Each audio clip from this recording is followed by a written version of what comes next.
11:11. What am I on about? It's 11:15 on the 10th of April, and the good news is that I've managed to get the mics working again. This one's a little bit too close to me, actually. It's probably going a bit live, a bit hot. Right, so bit in disarray this morning. Pretty much how my mornings start. So we roll back from version 4.25, which was messing up the audio on the mics, at least the little mixer. I think it's just because it's so out of date and they're using different kinds of audio inputs or audio code that doesn't just get on with that driver that runs that box. So we've rolled back 4.24. Luckily, Telestream sent me the link to the download, which is awesome. Then this morning I got a text message from Heartless saying they've got a problem with their screen. This is one of the Raspberry Pis that are running the adverts. This is the actual Heartless. And when I got to Heartless, it was dead. It wasn't doing anything. I could power it up. There was no flashing green light, so there's any activity.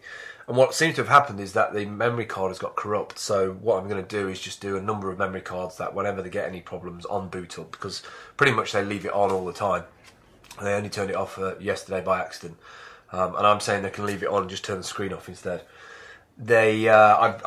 Luckily I create images of the Raspberry Pi installation, or the actual way that I've set each one up for each shop. So all I have to do is put the SD card in my machine and restore the image, and I chucked it back in the Raspberry Pi and it works. So I'm going to drop that back down there. But these are the things that, from an experimental point of view, testing this kind of new computer, new technology, SD cards instead of hard drives, these are the things you're going to come across. So I'm going to create a bunch of maybe 2 or 3 spare SD cards. And I'm even going to push it towards having a spare Raspberry Pi in each one of the buildings, so if anything does go wrong you can swap them out, because they are reasonably priced to be able to do that.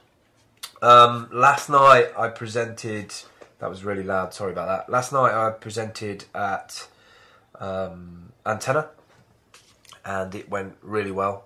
I think I really got across what I need to say. There was a good turnout, probably about 30-35 people. I know that's probably not the numbers of other events, but the people that I needed to get the message across to, which is sort of the head of the Creative Quarter, who just literally started 3 or 4 days ago, she was there. Adam Bird had suggested to her to go along, I believe. And I'm glad she was there. I'm glad she got to see what I was on about. And I just hope there's some funding or some project development work that I can do. I'm really interested in working on this project for Nottingham and pulling a team together of people, mainly from the social angle, but then we'll sort of factor in the monetary side of things and maybe turn it into a business. But I feel right now tuning the system up, building a second version that does a lot more than the basic sort of slide version that we've got right now, and getting it across Nottingham. So also today, Wednesday, the show's all getting done today, so Twitter RT, PCM Update, Web Native, all of that stuff. We've got some good shows coming up today. So if you're not following our Google Plus group, go and find it. It's Seller54, do a search in Google Plus. If you want to be invited, send me a DM or an email, dmouse@gmail.com, and I'll invite you via Gmail. You need a Google account, so you need a Gmail account or a Google account of some kind to use Google Plus. But I find it so much better to manage a group of posts than Facebook. It's a lot more friendly. And then finally, really quick show today, so just under 5 minutes, where I'm going to be working on a Kickstarter campaign for a couple of grand to raise the remaining money for the other 8 Raspberry Pis. Because we've got 2 right now, we've got 2 monitors out there. I want to put another 8 out there, so we've got 10, and that's our baseline test of 10 independent stores with these monitors in. I can make content around that, and we can then go in for another phase 2 Kickstarter project for a lot more money, or for local funding, to actually build this live streaming web station. And hopefully we can get a team of local Nottingham developers and engineers and audio guys all together on a sort of paid contract for the next 3 months, building this system out, which I've got in my head, and I know how it's all going to hang together. I just need to get the coders to actually pull some of it together. So quite exciting. At the moment there's a bunch of projects which, if they come off, that it could really propel the studio and the idea forward. That's it really for today. We're going to be recording shows from just after lunch. What else do I need to tell you? I think that's it. I think that's pretty much it. I'm going to be working on my people per hour stuff as well today, because I really need to start bringing in some revenue streams into the space.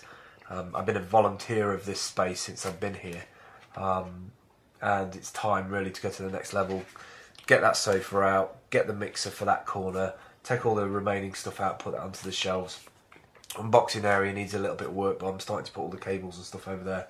And then sort of get the students in for this eBay Queens and all the additional shows we want to get started. The People Per Hour show, the Five Fingers of Fiverr, the Fiverr show, all of those things I really want to get started.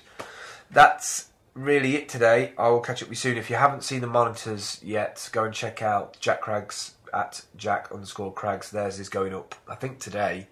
They're just having it all drilled and putting all the wiring in. But there is one live in Hartley's. I'm just going to take the SD card back down there now, so they've got their system back up and running. I'll catch up with you tomorrow. Don't forget to subscribe on YouTube. If you've got any comments, feedback, leave them in the comment box on Google+, and I'll speak to you soon.